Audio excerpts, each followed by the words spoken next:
Good morning and welcome to another Daily Devotions with Pastor Joe. I'm Pastor Joe, and just at the start of this video, I'd like to encourage you to like, comment, subscribe, and share this video with a friend today. We're going to be reading out of Esther, chapter 7, verses 1 through 10 today, getting right down there to one of the most important parts of the story of Esther. And so it says here in verse 1 of chapter 7, "So the king and Haman came to banquet with Esther the queen." This is the second banquet. They had been to the first. Esther had invited them to come and eat. They came, they ate, and she said to the king, "Come and eat with me again." A lot of embarrassing things happened to Haman in between here until this dinner. Now he's rushing out to dinner after having suffered one of the most hilarious humilities of his life. He was absolutely... it was horrible to him. Okay. So the king and Haman came to banquet with Esther the queen. And the king said again to Esther on the second day at the banquet of the wine, "What is thy petition, Queen Esther? And it shall be granted thee. And what is thy request? And it shall be performed, even to the half of the kingdom." Then Esther the queen answered and said, "If I have found favor in thy sight, O king, and if it please the king, let my life be given me at my petition, and my people at my request. For we are sold, I and my people, to be destroyed, to be slain, and to perish. But if we had been sold to bondmen and bondwomen, I had held my tongue, although the enemy could not countervail the king's damages." Then the king Ahasuerus answered and said unto Esther the queen, "Who is he, and where is he that durst presume in his heart to do so?" And Esther said, "The adversary and enemy is this wicked Haman." Then Haman was afraid before the king and the queen, and the king, arising from the banquet of wine in his wrath, went into the palace garden. And Haman stood up to make a request for his life to Esther the queen, for he saw that there was evil determined against him by the king. I wonder why. Then the king returned out of the palace garden into the place of the banquet of wine, and Haman was fallen upon the bed whereon Esther was. Then said the king, "Will he force the queen also before me in the house?"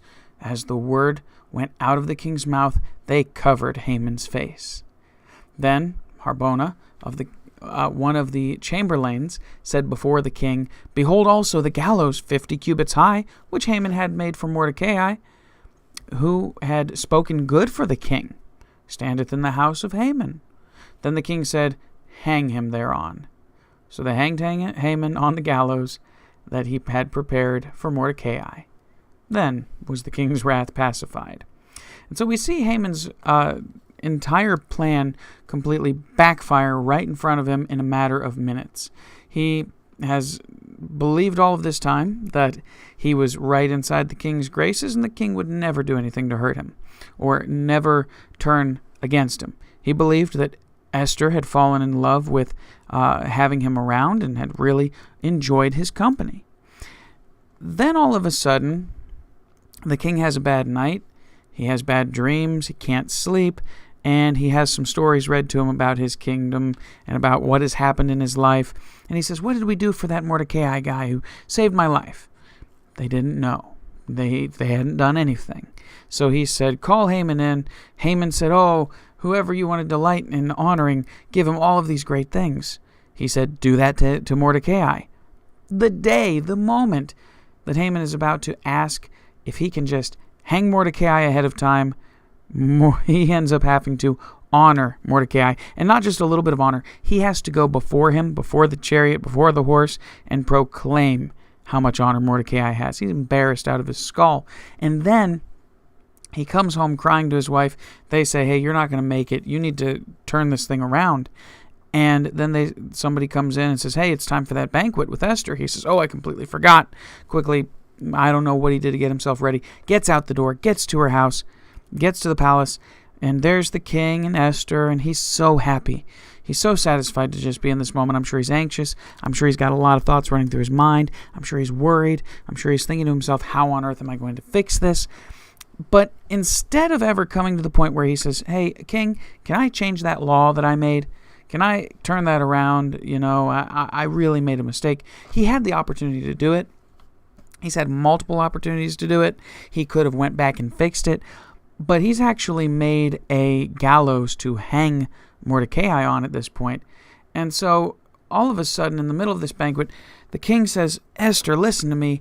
I know that you want something more than just to have us over for dinner. What is it you're looking for? And she says, well, to be honest, this is a statement here. We are sold, I and my people, to be destroyed, slain, and to perish. And I know this is literally talking about literally what happened right here. They were literally sold to be slain, destroyed, and perish, to die, to be killed, and ruthlessly at that. But consider what that applies to our lives. We have sold ourselves, really. It wasn't that Haman came along and sold us. It wasn't that Satan came along and bought us. Nobody duped God into doing it. But we have sold ourselves in sin to the death that is caused by sin.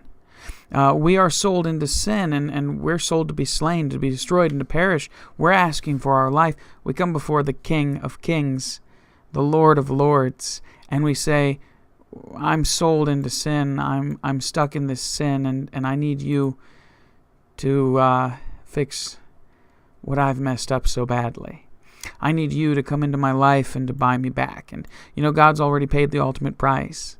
He's already shed his own blood on the cross to save us, to buy us back from this. And but the king is so upset, and he's shocked, and he says, Who could have done something like that? Who would do something against my queen? Who would presume in their heart that they could possibly do something that evil against an entire people, the people of my queen?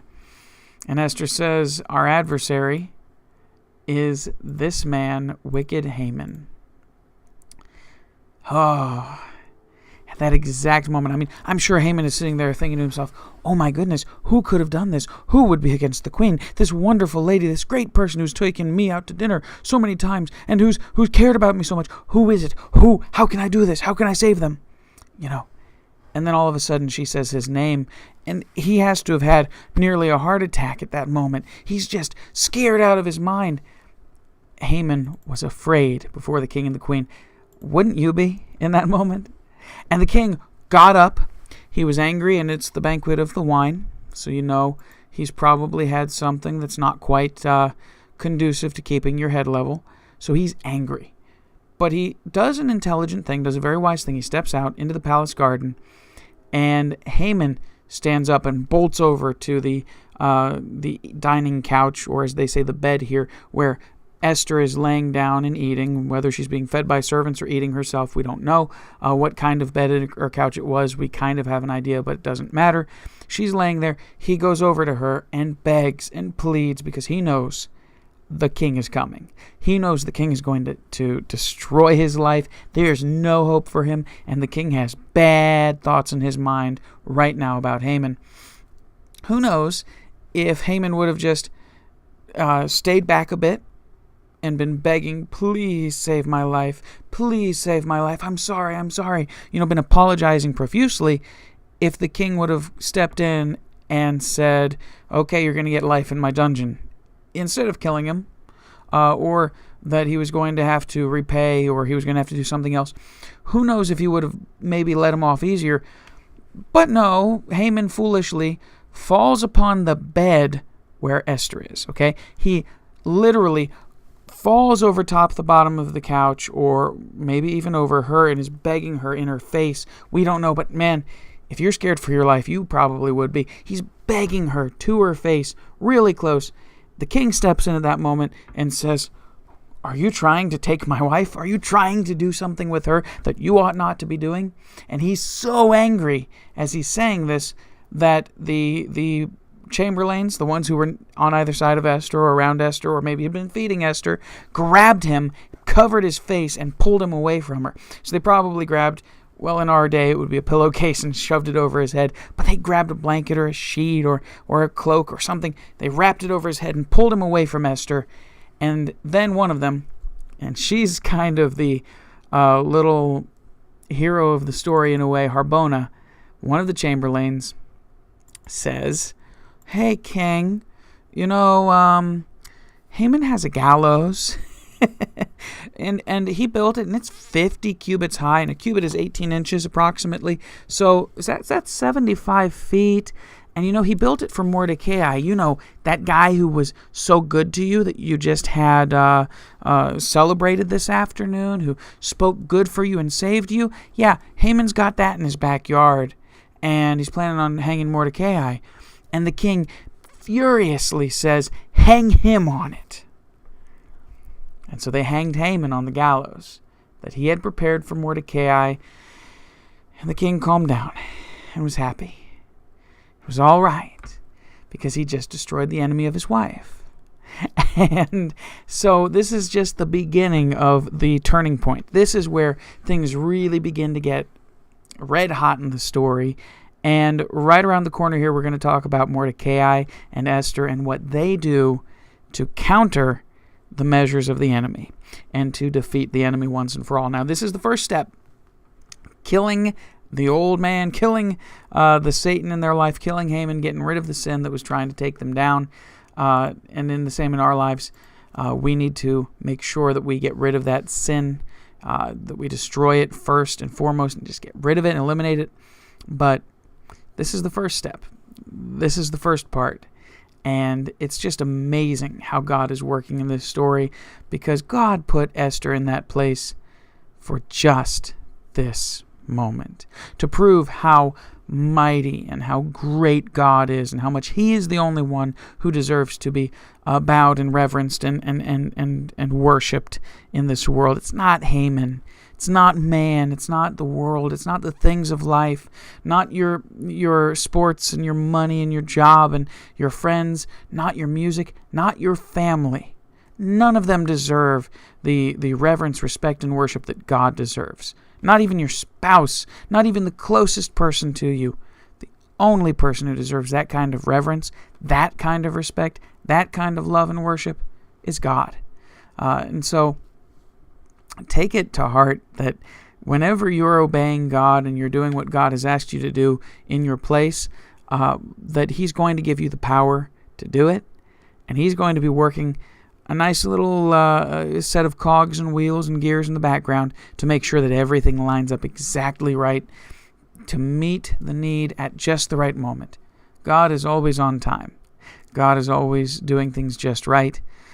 Be patient. Trust in the Lord today. If there's something that's not, it seems like it's not lining up, it seems like everything's going wrong, trust God. He'll take care of you. He will help you to overcome. He will help you to make it through. He'll help to make sure that everything goes the way it's supposed to do, according to His plan, for His glory, His honor, and His praise. So today, I'd like to just encourage you that if you've got the Lord on your side, you don't need anybody else. Thanks again for joining me for another daily devotion with Pastor Joe. Have a great day today. Get ready for another day of worship and the Lord's Day tomorrow. And if you like the video, hit the like button. If you want to hear more of this kind of content, hit subscribe and tap the little bell icon. Otherwise, you'll not get notified about these every morning at 5:15 in the morning. Subscribe. Comment down below if you have any comments about this story. Like one person said last week, or was it the week before? Week before last, that the way to a man's heart is through his stomach. Well, that's kind of one story you can get out of this. Share this with a friend that you think would be interested in hearing about more stories of Esther and the other women of the Bible, Elijah, Elisha, Joshua, the Judges, the book of Romans. We're studying so many different parts of the Bible right now. Get this video out there to people who need a little more of God's Word in their life every day. God bless. Have a great day in the Lord, and I'll see you tomorrow on another Daily Devotions with Pastor Joe.